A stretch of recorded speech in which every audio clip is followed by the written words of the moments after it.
Hi everyone नमस्कार जय जगन्नाथ सामने माने पागड़ा आज एत बढ़िया होगी ना पूरा मेघुआ पाग होगी तो भाविली जे किसी चटपटा पनीर काठी रोल बनईदेवी सेमती भी पनीर बनईकिना 2 ରୁ 3 दिन है फ्रिज रे थिला तो आज बनाऊँ मो पनीर काठी रोल से मैदा अल्प लुण आ पानी पके आम जमी रुटी अटा चकुड़ुंट ना ठीक सेमती ही चकुड़ी देवे। आपन को जदि मैदा पसंद नहीं कि मैदा खाऊना ना ताहले आपण अटारे लच्छा पराठा बनई पारे जमती रुटी अटा चकुड़ुंट ना ठीक सेमती अटा चकुड़ी देवे देन लच्छा पराठा बनई देवे। अदा रसुण पेस्ट भी बनई सारे 3 ରୁ 4 ଚାମଚ सोरिष तेल नहीं भलसे फुटेकी धुआं बाहर जाए ना सोरिष तेलटा फुटई देवे। ये 3 ଚାମଚ दही हलदी मरीच जीरा धनिया गरम मसला पाउडर कसुरी मेथी ता सहित लेंबू रस अल्प पकाउछि मो ना ये काश्मीरी लाल मिर्च पाउडर नहीं भल कलर आसो बोली देन अदा रसुण पेस्ट पकई दूची आपण पाखे जदि काश्मीर लाल मिर्च पाउडर ना ना ताले आपण जो मरीच गुंड यूज करछंती से मरीच गुंड पकई देवे। सोरिष तेल को ठंडा है पर ही पकईबे गरम से पकईबेनि तो सोरिष तेल जमी ठंडा हो जाता सोरिष तेल आ ब्लैक सॉल्ट टिके पकईकिना मसलाटा भल से मु मिक्स कर दूची। पनीर को आपण मानक जदि लंबा लंबा पसंद ताहले आपण लंबा काटी पकई पारे आपण जदि छोट पीस पसंद देन छोट पीस भी काटी पकई पारे मुझे छोट छोट पीस कर दूची मु छोट छोट ना 2टा पनीर बनईला और पनीर क्वालिटी आप देखिपे जे मार्केट अधिक स्पंजी आ सॉफ्ट भी होती आपण मन मुझे ही देखी आ पनीर देखी ही आपण मैंने जानते जो पनीर घरे ही बनई जी मत रोल बनइबार अच्छे ना से हिसाब से मुझे पनीर भी नहीं ता सहित शिमला मर्च टमाटो पियाज कंचा लंका छोट छोट कर काटी देछि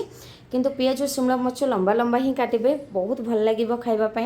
जो सोरिष तेल मु गरम कर ठंडा करी ना कमेना मु मसला 1 ଚାମଚ ही सोरिष तेल पकई तो ये आधा चामच सोरिष तेल तापर पनीर मसाला पकई दूची पकई सारापर ना दहीर पानीटा पूरा छाड़ भल से भाजीदेवे आ हाई फ्लेम रे ही पनीर को भाजबे हाई फ्लेम रे ही भाजबे जमती कि दहीर पानीटा सुखिकिना मसलाटा भल से पनीर लगी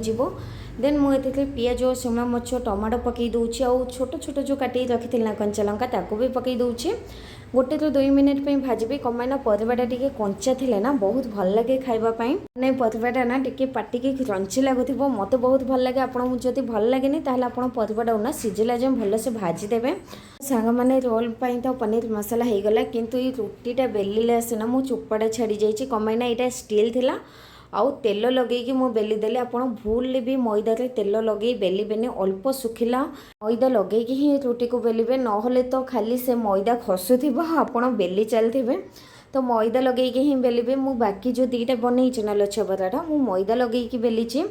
आ तेल लगे ताको एमती फोल्ड कर बनइबे जदि आप अटारे बनाऊँचे आप अटारे रोटी को ना एमती फोल्ड करके लच्छा बनइबे बहुत भल लगे खाइबापी कहीं ना मुझे प्रेग्नेंट जो टाइम रे थिले ना तो डॉक्टर मत मैदा खाइबापी टोटाली मना कर देइथिले जदि केबे केमती खाइबापी इच्छा है ना ताहले मु अटारे ही लच्छा पराठा बनाऊली कहीं मैदा मुझे तो टोटाली सेमती भी खाऊ नथिली तो अटारे लच्छा पराठा बनईकिना मु पनीर रोलटा बनई दूली आ सत कहूँ सांग मैंने भिडियो मु आज मैदा यूज कर लच्छा पराठा नहले तो मु अटारे ही लच्छा पराठा बनाए मु मैदा यूज करे कमाइना पूरा मार्केट स्टाइल बनइबा थिला लच्छा पराठा से मो मैदाटा यूज करछि आउ अटा आउ मैदा भितर ना बेसी डिफरेंट जना पड़ेनी किंतु मैदाटा टिके अधिका क्रिस्पी हुए आउ आपन जेमती पसंद आपन सेमतीका बनइबे। जदि वीडियो जाक भल लगे ना सांग मैंने ताहले चैनल को प्लीज सब्सक्राइब करंतु लाइक करंतु कमेंट करंतु ये लच्छा पराठा आपन केमती लागिला यदि भल लागिला सांग मैंने ताहले निश्चय मते कमेंट रे कहिबे मो नेक्स्ट रेसिपीटा कोन बनइबी।